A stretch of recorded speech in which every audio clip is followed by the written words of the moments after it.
देखिए आप लोगों को क्वेश्चन करवाते हैं, show that the function F Z X Y plus I Y is everywhere continuous but it is not analytic. मतलब ये सब जगह पर फंक्शन कंटिन्यूअस है बट एनालिटिक नहीं है। अगर एनालिटिक नहीं है तो इसका मतलब सीआर इक्वेशन को सेटिस्फाई नहीं करेगा। तो सबसे पहले गिवन फंक्शन लिखिए आप लोग।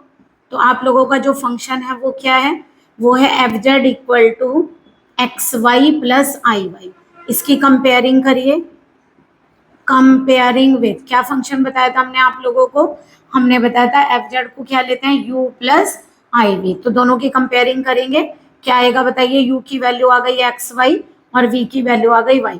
अच्छा एक बार बताइए, पॉलिनोमियल आप जानते हैं, तो यानी कि यहाँ पर देखिए u और v दोनों ही क्या है, पॉलिनोमियल। पॉलिनोमियल का मतलब होता है कि जो x और y की पावर है फ्रैक्शन में भी नहीं होनी चाहिए और नेगेटिव भी नहीं होगी, यानी कि पॉजिटिव इंटीजर पावर होगी, तो वो क्या कहलाता है कि पॉलिनोमियल है। तो बताइए, देखिए दोनों की 1 1 और ये 1, तो यानी कि कहने का मतलब हुआ u और v दोनों ही क्या है, पॉलिनोमियल है। u पॉलिनोमियल है in x y and v polynomial है y में। तो यहाँ क्या बोलेंगे, since u and v both are polynomial, hence u and v always continuous। ये हमेशा कंटिन्यूस होंगे, क्यों, सिंस, क्यों होंगे, since polynomial functions is always continuous. हम पढ़कर आए हैं ये कि पॉलिनोमियल फंक्शन हमेशा क्या होते हैं, कंटिन्यूस होते हैं। बट देखिए हमें क्या दिखाना है कि ये कंटिन्यूस तो है बट एनालिटिक नहीं है। तो सबसे पहले यू एक्स आप लोगों को गिवन है, सॉरी यू आप लोगों को गिवन है एक्स वाई और वी गिवन है वाई। तो सबसे पहले u का x में पार्शियली करिए तो x का 1 हो गया, y आ गया। u का y में पार्शियली करिए, y का 1 हो गया, ठीक है। तो यहाँ x आ गया, v का पार्शियली x में करिए 0 आ गया, v का पार्शियली y में करिए 1 आ गया। तो बताइए U X equal to V Y है कोई, नहीं ना, ये y है ये 1 है, not equal to, U X is not equal to V Y and U Y not equal to minus का वी एक्स। यानी क्या हुआ, that is Cauchy Riemann equation does not satisfy, Cauchy's Riemann equation does not satisfy, hence fz is not analytic function। Okay, इस तरीके से देखिए आप लोग प्रूफ कर सकते हैं। चलिए थोड़े से क्वेश्चन आप लोगों को और करवाते हैं, इसको करिए। नेक्स्ट क्वेश्चन देखिए जिसमें हमें प्रूफ करना है कि फंक्शन एनालिटिक है except at Z equal to 0। 0 पर एनालिटिक नहीं है, तो देखिए 0 पे तो एग्जिस्ट ही नहीं करता ना, तो यानी कि जेड नॉट इक्वल टू 0 लेना पड़ेगा, क्योंकि 0 पे डिफाइन ही नहीं होगा फंक्शन, तो एनालिटिक नहीं शो कर सकते। इसका मतलब हम लेकर चलेंगे जेड की वैल्यू 0 नहीं है, यानी कि सारे पॉइंटों पर लेंगे, केवल 0 पॉइंट को एक्सक्लूड करेंगे।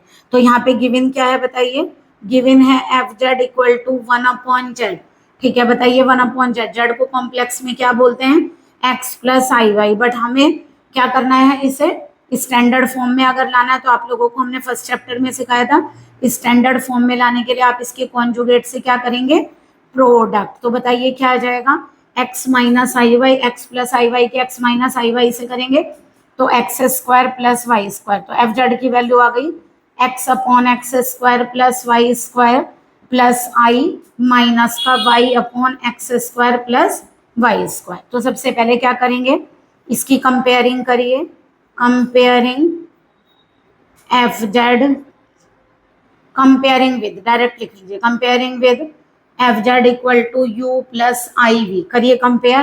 तो यहाँ से u की वैल्यू आ गई x upon x square plus Y square और v की वैल्यू आ गई minus Y upon x square plus Y square. Del you upon del X find करिए, कैसे करेंगे देखिए, डिनोमिनेटर का स्क्वायर, डिनोमिनेटर को एज इट इज रखिए, न्यूमरेटर का डिफरेंशियल x में 1, x को एज इट इज रखिए, इसका पार्शियली x में करेंगे तो 2x, वाई स्क्वायर का 0।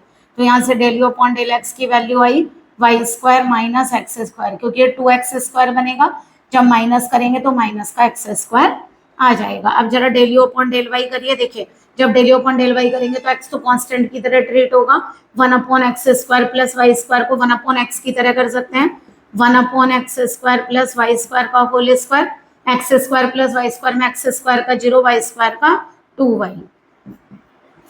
तो ये आ गया -2xy upon x square plus Y square का होल स्क्वायर। ओके, अब डेल वी का करिए पार्शियली एक्स में। तो देखिए ये y माइनस वाई तो कांस्टेंट की तरह ट्रीट होगा, इसका 1 अपॉन एक्स की तरह करेंगे, -1 अपॉन एक्स स्क्वायर, और x square plus Y square का एक्स में क्या होगा 2x। तो del we upon del x आ गया आपका 2xy upon x square plus Y square का whole square. Del we upon del Y करिए, वाई में करेंगे, कैसे करेंगे बताइए, डिनोमिनेटर का स्क्वायर माइनस यहाँ छोड़ दीजिए, डिनोमिनेटर को एज इट इज रखिए, न्यूमरेटर का 1, न्यूमरेटर को एज इट इज रखिए, डिनोमिनेटर में x का 0 हो जाएगा, ये 2y आएगा।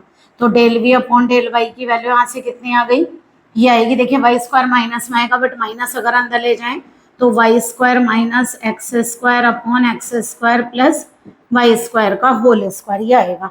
अब जरा चेक करिए, देखिए हियर यहाँ बताइए del you upon del x, देखिए del we upon del y के इक्वल आ रहा है, चेक कर लीजिए, और del you upon del y is equal to minus del we upon del x के इक्वल है। देखिए चेक करिए, तो इसका मतलब क्या हो गया, hence C R equations satisfied at all values of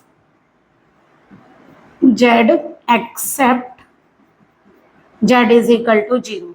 hence या फिर कहिए देयरफॉर, क्या लिखेंगे, therefore F Z is analytic at all points except Z is equal to 0। तो देखिए इस तरीके से आप फंक्शन को एनालिटिक प्रूफ कर सकते हैं।